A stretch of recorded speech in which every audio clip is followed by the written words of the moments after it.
இன்றைக்கி செட்டிநாடு சிக்கன் எப்படி செய்கிறதுன்னு பார்க்கலாம். அதுக்கு நான் ஒரு 1/2 கிலோ சிக்கன் எடுத்து ஒரு 5 டைம்ஸ் கழுவி வச்சுருக்கேன். அடுத்து பார்த்திங்கன்னா 2 பெரிய வெங்காயத்தை கட் பண்ணி வச்சுருக்கேன்.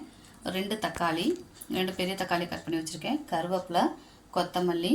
அடுத்து பார்த்திங்கன்னா மசாலாவுக்கு சோம்பு, கல்பாசி, ஒரு பிரியாணி இலை, 6 வரமிளகா எடுத்திருக்கேன். நீங்கள் வந்து உங்களோட காரத்தை பொறுத்து நீங்கள் வரமிளகா எடுத்துக்கலாம். அடுத்து பார்த்திங்கன்னா ஜாதி பத்திரி, ஒரு பட்டை, 2 கிராம்பு, ஒரு ஏலக்காய். அடுத்து சீரகம், மிளகு, வரமல்லி எடுத்திருக்கேன். இப்போ இந்த கப்பில் 1 கப்புக்கு தேங்காவை துருவி எடுத்திருக்கேன். இப்போ இதை எப்படி செய்கிறதுன்னு பார்க்கலாம். அடுப்பு பற்ற வச்சு இது வச்சுக்கலாம், பேன் வச்சுக்கலாம். பேன் காஞ்சதும் நல்லெண்ணெயில் செய்யலாம். நல்லெண்ணெய் செஞ்சால் நல்லா டேஸ்ட்டாக இருக்கும். நல்லெண்ணெயில் செய்யலாம். இப்போ பேன் காஞ்சிருச்சு, நல்லெண்ணெய் ஊற்றிக்கலாம். நல்லெண்ணெய் காஞ்சதும் நம்ம பட்டை கிராம்பெலாம் போட்டுக்க தாளிக்கலாம். இப்போ எண்ணெய் காஞ்சிருச்சு. நம்ம எடுத்து வச்சுருக்க பட்டை, கிராம்பு, ஏலக்காய், ஜாதிபத்திரி, சோம்பு, இந்த பிரிஞ்சதை பிச்சு போட்டுக்கலாம். இப்போ இதை சோம்பு வெடிக்கிறப்ப வணக்கிக்கலாம்.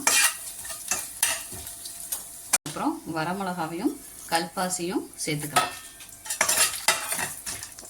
செட்டிநாடு மசாலானாலே நம்ம வந்து என்ன போடணும்னா கல்பாசி போடணும். ஸோ கல்பாசியை சேர்த்து வணக்கிக்கலாம். அடுத்து கொஞ்சோண்டு மிளகு, சீரகம், மல்லி 3 சேர்த்து நல்லா வணக்கிக்கலாம். இப்போ இது நல்லா பொரிஞ்சு நமக்கு வணங்கி வாசம் நல்லா வரும். ஸோ அப்போ நம்ம என்ன பண்ணிக்கலாம்னா கருவேப்பிலை சேர்த்துக்கலாம். கருவேப்பிலை சேர்த்து அதையும் சேர்த்து வணக்கி எடுத்துக்கலாம்.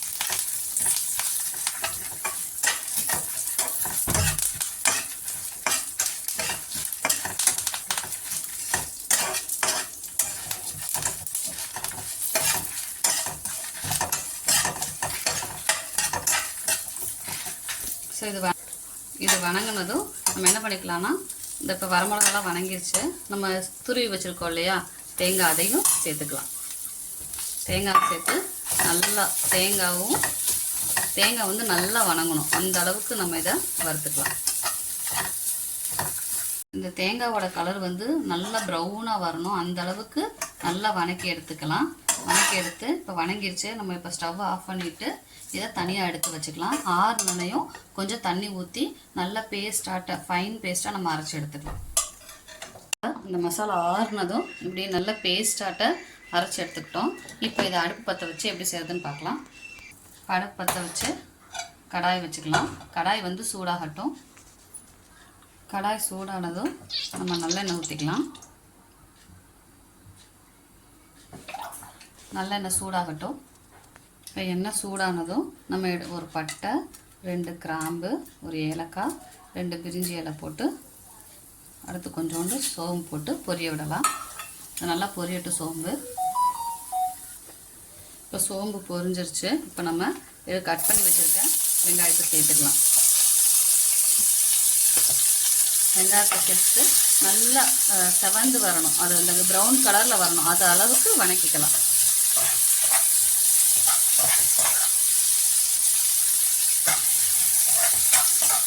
வெங்காயம் பார்த்திங்கன்னா நல்லா செவந்து வந்துருச்சு. ஸோ இந்த சமயத்தில் நம்ம ஒரு ஸ்பூன் இஞ்சி பூண்டு பேஸ்ட்டு சேர்த்துக்கலாம். 1 ஸ்பூன் இஞ்சி பூண்டு பேஸ்ட் சேர்த்து இதோட பச்சை வாசம் போகிற வரைக்கும் வணக்கி எடுத்துக்கலாம். இப்போ பச்சை வாசம் போயிடுச்சு. நம்ம தக்காளி சேர்த்துக்கலாம். தக்காளி சேர்த்து நல்லா வதக்கி விட்டுக்கலாம்.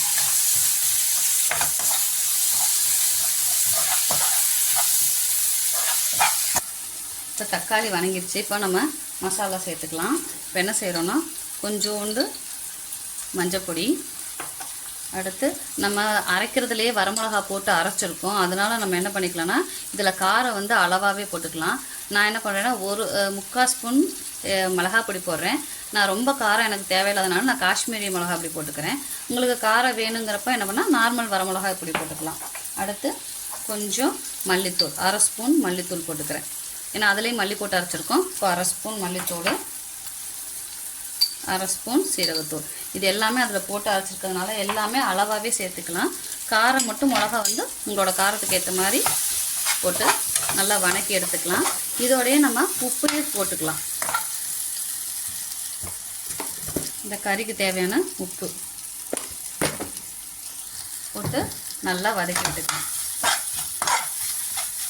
கொஞ்சம் கருவேப்பிலை போட்டுக்கலாம். கருவேப்பிலை போட்டுட்டு வதக்கி விட்டுட்டு லேசாக தண்ணி ஊற்றி அந்த பச்சை வாசனை போன வரை வேக விடுவோம். கொஞ்சமாக தண்ணி ஊற்றிக்கலாம். கொஞ்சமாக தண்ணி ஊற்றி அதோட பச்சை வாசனை எல்லாம் போகிற வரைக்கும் இந்த தண்ணியிலேயே வேக விட்டுறலாம். 3 மினிட்ஸ் கழித்து ஓப்பன் பண்ணி பார்த்தோன்னா நல்லா வெந்து வந்திருக்கும். இந்த தக்காளி வெங்காயமும் நல்லா வதங்கினதுக்கப்புறம் நம்ம என்ன பண்ணிக்கலாம்னா நம்ம எடுத்து வச்சுருக்க சிக்கனை இதில் சேர்த்துக்கலாம்.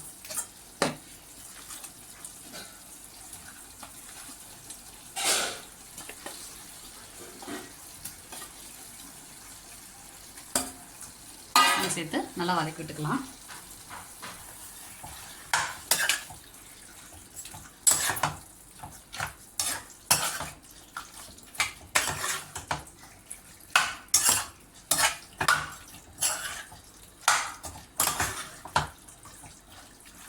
பரட்டி விட்டுட்டு எல்லா பக்கம் மசாலா செய்கிற மாதிரி பரட்டி விட்டுட்டு ஒரு 2லேருந்து 3 நிமிஷம் நம்ம மூடி போட்டு வேக விடுவோம்.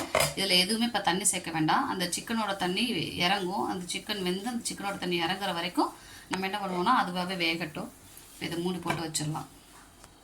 3 மினிட்ஸ் கழித்து பார்த்தோன்னா பார்த்திங்கன்னா நல்லா சிக்கன்லேருந்து தண்ணி பிரிஞ்சு வந்து வெந்துட்டுருக்கு. அந்த சமயத்தில் பரட்டி விட்டுட்டு நம்ம எடுத்து வச்சுருக்கோம் இல்லையா, அரைச்சி வச்சுருக்க மசாலாவை இதில் சேர்த்துடலாம்.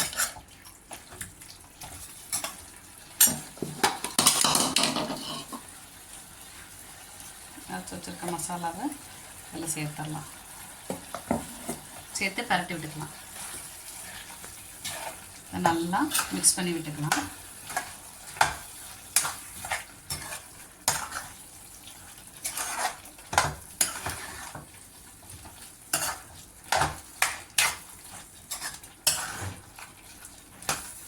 இப்போது நம்ம பாதி கொத்தமல்லி எடுத்து வச்சுக்கோல, அதில் பாதி கொத்தமல்லியை சேர்த்து மிக்ஸ் பண்ணி விட்டுக்கலாம்.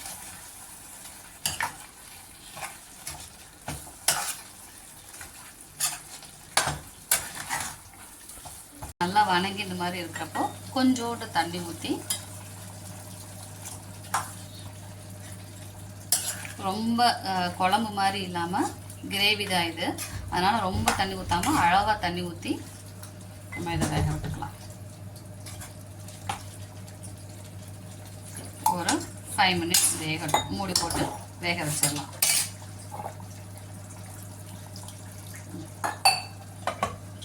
செவன் மினிட்ஸ் கழித்து நான் இடையிலே ஓப்பன் பண்ணி நான் என்ன பண்ணேன்னா பரட்டி விட்டேன். நீங்கள் அது கழித்து பார்த்தீங்கன்னா சிக்கன் நல்லா வெந்து எண்ணெய் பிரிஞ்சு வந்திருக்கு. ஸோ இந்த சமயத்தில் நம்ம இறக்கலாம். ஒவ்வொரு சிக்கனை பொறுத்து சிக்கனோட வேகிற நேரம் இருக்கும். நம்ம சிக்கனை எடுத்து இப்படி அமுத்தி பார்த்துக்கலாம். ஏன்னா சம்டைம்ஸ் கொஞ்சம் ரஃப்பாக இருக்கும் சில சிக்கன்லாம். ஸோ அது சிக்கன் பொறுத்து வேகிற நேரம் இருக்கும். இப்போ நம்ம இதை என்ன பண்ணிக்கலாம்னா ஒரு அடுப்புக்கு மாற்றிட்டு, இது நான் செய்கிறேன், நம்ம எண்ணெயை ஊற்றி இறக்கிக்கலாம்.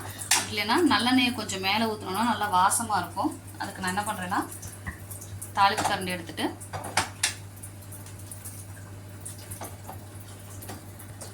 தாளிப்பு கரண்டியில் நல்லா கரண்டி காஞ்சதும் நல்லெண்ணெய் ஊற்றிக்கிறேன்.